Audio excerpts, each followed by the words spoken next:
Hi, family. This is day 65 of our Reading Through the Bible Together in a Year series. We're in the book of Joshua, and today we're doing chapters 13 through 15. Now, narratively, up until this point, Israel has entered into the land of Canaan, and they've done a lot of fighting and conquering and taking of lands. Specifically, what we ended with yesterday was a long list of the kings that were overrun. 31, I believe, is what it says at the end of the chapter. But today, what we're going to be getting into, which is somewhat impossible to read, but wish me luck, and I wish you luck in listening. But we begin the allotment process where Joshua is giving the people of Israel their lands, dividing up the Canaanite, the promised land, right, amongst the children of Israel. And so it's going to be a lot of Hebrew names and Hebrew words and places and things. And so good luck. Let's see what happens today. Now Yehoshua was old and well advanced in years. Yahweh said to him, "You are old and advanced in years, and there remains yet very much land to be possessed. This is the land that still remains. All the regions of the Philistines and all the Geshurites, from the Shihor, which is before Egypt, even to the border of Ekron northward, which is counted as Canaanite, the 5 lords of the Philistines, the Gazites, and the Ashdodites, the Ashkelonites, the Gittites, and the Ekronites, also the Avim on the south, all the land of the Canaanites, the Ma'arah that belongs to the Sidonians, to Aphek, to the border of the Amorites, and the land of the Gevalites, and all Lebanon toward the sunrise, from Baal Gad under Mount Hermon to the entrance of Hamath, all the inhabitants of the hill country from Lebanon to Misrephot Maim, even all the Sidonians. I will drive them out from before the children of Israel. Just allocate it to Israel for an inheritance, as I have commanded you. Now therefore divide this land for an inheritance to the 9 tribes and the half-tribe of Manasseh. With him the Reubenites and the Gadites received their inheritance, which Moshe gave them, beyond the Yarden eastward, even as Moshe the servant of Yahweh gave them, from Aroer, that is on the edge of the valley of the Arnon, and the city that is in the middle of the valley, and all the plain of Medeva, to Divon, and all the cities of Sihon, king of the Amorites, who reigned in Heshbon, to the border of the children of Ammon, and Gilead, and the border of the Geshurites, and Maacathites, and all Mount Hermon, and all Bashan to Selakah, all the kingdom of Og in Bashan, who reigned in Ashtaroth, and in Edrei, who was left of the remnant of the Rephaim. For Moshe attacked these and drove them out. Nevertheless, the children of Israel didn't drive out the Geshurites, nor the Maacathites, but Geshur and Maacath live within Israel to this day. He gave no inheritance to the tribe of Levi. The offerings of Yahweh, the God of Israel, made by fire, are his inheritance, as he spoke to him. Moshe gave to the tribe of the children of Reuven according to their families. Their border was from Aroer, that is on the edge of the valley of the Arnon, and the city that is in the middle of the valley, and all the plain by Medeva, Heshbon, and all its cities that are in the plain, Divon, Bamot Baal, Bet Baal Meon, Yahatz, Kedemot, Mephaat, Kiriataim, Sivma, Zeret Shahar, in the mount of the valley, Bet Peor, the slopes of Pisgah, Bet Yeshemot, all the cities of the plain, and all the kingdom of Sihon, king of the Amorites, who reigned in Heshbon, whom Moshe struck with the chiefs of Midian, Evi, Rechem, Zur, Hur, and Reva, the princes of Sihon who lived in the land. The children of Israel also killed Bil'am, the son of Beor, the soothsayer, with the sword, among the rest of their slain. The border of the children of Reuven was the bank of the Yarden. This was the inheritance of the children of Reuven according to their families, the cities and its villages.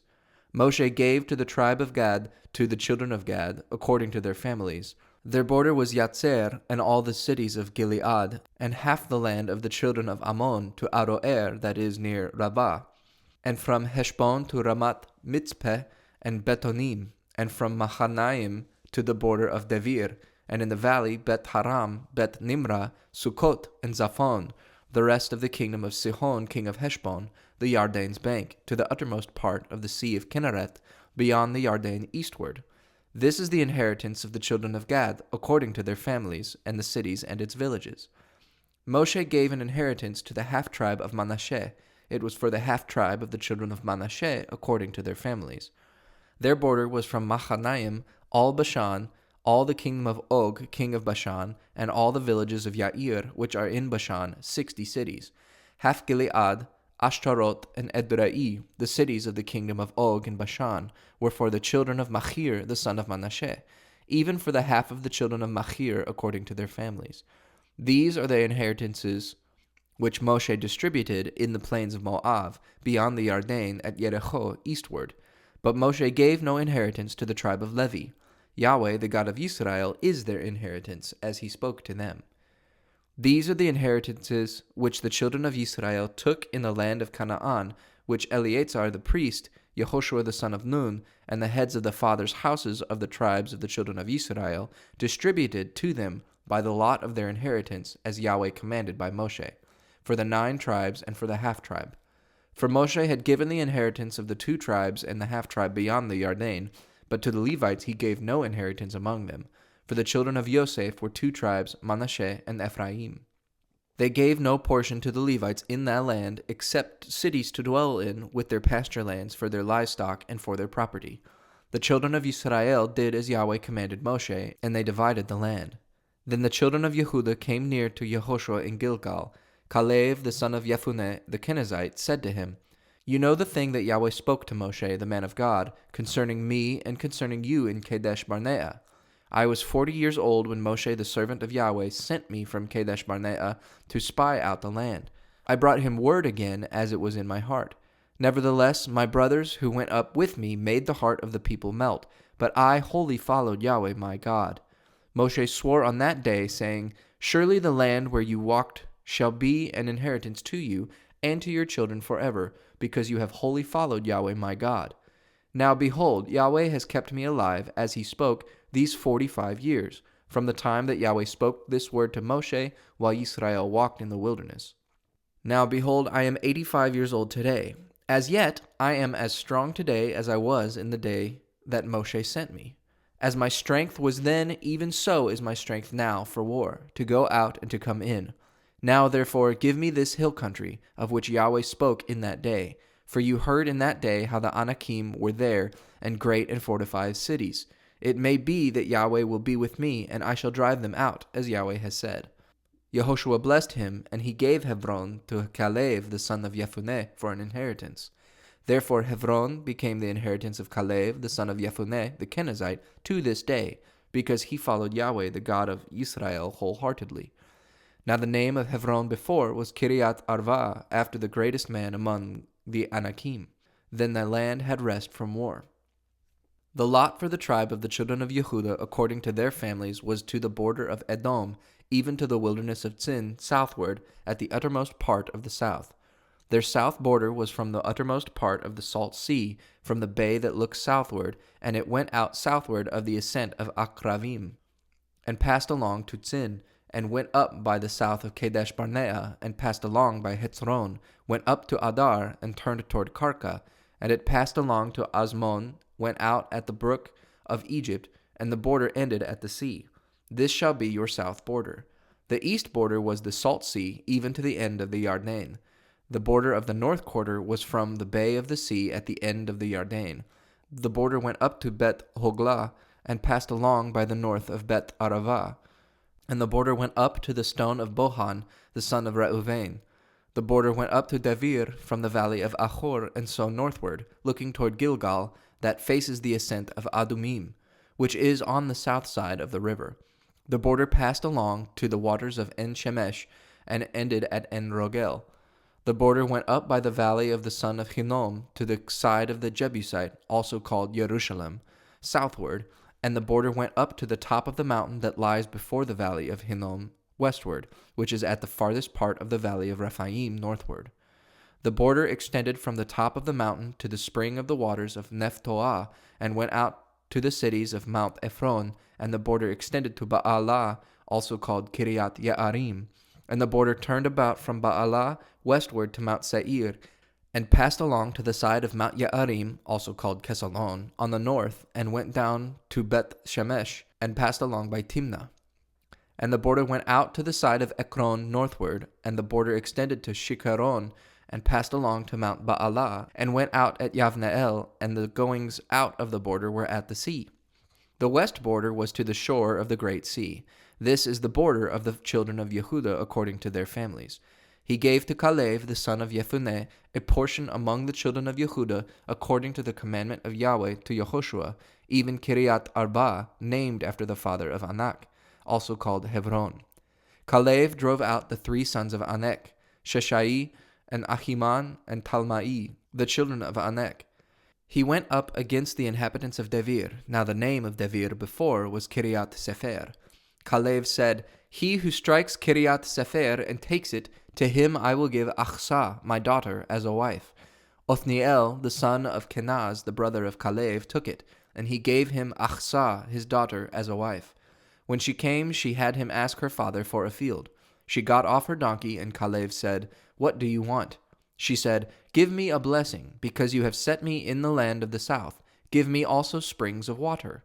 So he gave her the upper springs and the lower springs. This is the inheritance of the tribe of the children of Yehuda according to their families. The farthest cities of the tribe of the children of Yehuda toward the border of Edom in the south were Kabzeel, Eder, Yagur, Kina, Dimonah, Adada, Kedesh, Hatzor, Ithnan, Ziph, Telem, Be'alot, Hatzor, Hadatah, Keriot Hetzron, also called Hazor, Amam, Shema, Moladah, Hatzar, Gadah, Heshmon, Bet Pelet, Hatzar Shoal, Beer Sheva, Biziotia, Baalah, Iyim, Etzem, Eltolad, Chesil, Hormah, Ziklag, Madmanah, Sansana, Lebaot, Shilhim, Ain, and Rimmon. All the cities are 29 with their villages. In the lowland, Eshtaol, Zorah, Ashna, Zanoah, En-Ganim, Tapua, Enam, Yarmut, Adulam, Soko, Azekah, Sha'araim, Aditaim, and Gedera, or Gederotaim, 14 cities with their villages. Zenan, Hadashah, Migdal Gad, Dil'an, Mizpah, Yokte'el, Lachish, Boskat, Eglon, Kavon, Lamam, Chidlish, Gederot, Bet Dagon, Naamah, and Makeda, 16 cities with their villages. Livna, Eter, Ashan, Ifta, Ashna, Netzib, Keilah, Achzib, and Marashah, 9 cities with their villages. Ekron with its towns and its villages. From Ekron even to the sea, all that were by the side of Ashdod with their villages. Ashdod, its towns and its villages. Gaza, its towns and its villages. To the brook of Egypt and the great sea with its coastline. In the hill country, Shamir, Yatir, Soko, Dana, Kiryat San'ah, which is Devir, Anav, Eshtemo, Anim, Goshen, Holon, and Gil'o, 11 cities with their villages. Arav, Duma, Eshan, Yanim, Bet Tapua, Afeka, Humta, Kiryat Arva, also called Hebron, and Zior, 9 cities with their villages. Ma'on, Carmel, Ziph, Yuta, Yezreel, Yakda'am, Zanoah, Cain, Gibeah, and Timnah, 10 cities with their villages. Halhul, Bet Zur, Gedor, Ma'arat, Bet Anot, and El Takon, 6 cities with their villages. Kiryat Baal, also called Kiryat Ya'arim, and Rava, 2 cities with their villages. In the wilderness, Bet Arava, Midin, Sekaka, Nivshan, the city of salt, and En-Gedi, 6 cities with their villages. As for the Jebusites, the inhabitants of Jerusalem, the children of Yehuda couldn't drive them out, but the Jebusites live with the children of Yehuda at Jerusalem to this day. Oh man, that is so challenging. I'm so tired of reading Hebrew. No, I'm just kidding. It's actually really interesting, really fascinating, really fun for me to try and get these right. I pronounce a lot of them incorrectly, and I do my best to redo it. And I'm thankful for the video editing process. I can thank you to my video editors, Devin. That's me. Sorry, that joke was supposed to land. Anyways, there is one thing that I'd like to draw your attention to in the middle of this long list of allotment is this part about Caleb, right? Joshua and Caleb, right? The two spies that go into the land with the Egypt generation, and they say, we can do it. And then the rest of the 10 spies, they say, no, we can't do it. And so Joshua and Caleb, that's the reason why they're still alive, even though their generation of Israelites who came out of Egypt had died off in the wilderness. So in this place, Caleb is reminding Joshua of what Moses said to him, that Caleb and Joshua would both live a long time and they would have an inheritance. So Caleb is reminding, hey, I have been obeying God and trusting God fully my whole life. Let me go and conquer this part of this land and give it to me as an inheritance. I mean, he's about to go in and go conquer it himself. He says, I wandered around for 45 years. I'm 85 years old and I'm just as strong now as I was then. So I have been faithful to Yahweh and trusting of Yahweh. Now let me go get this land. Yahweh will fight with me. And he does. And he goes in there and he takes out the 3 sons of Anak. And so that's just cool. I just like to see that strong figure of faith. I'm not too sure whether or not Caleb is thrown in the Hebrew Hall of Fame, or what we like to call it, in the book of Hebrews. But I mean, man, this story is like, God has fulfilled his blessing. Let me go and just continue to fight on Yahweh's behalf. And I trust that Yahweh's going to give me what he told me he's going to give me. So cool thing, cool guy. We like Caleb. Caleb's a great name. So if you're having a kid soon, Caleb, think about Caleb. I don't know. I hope you have, regardless, a wonderful day.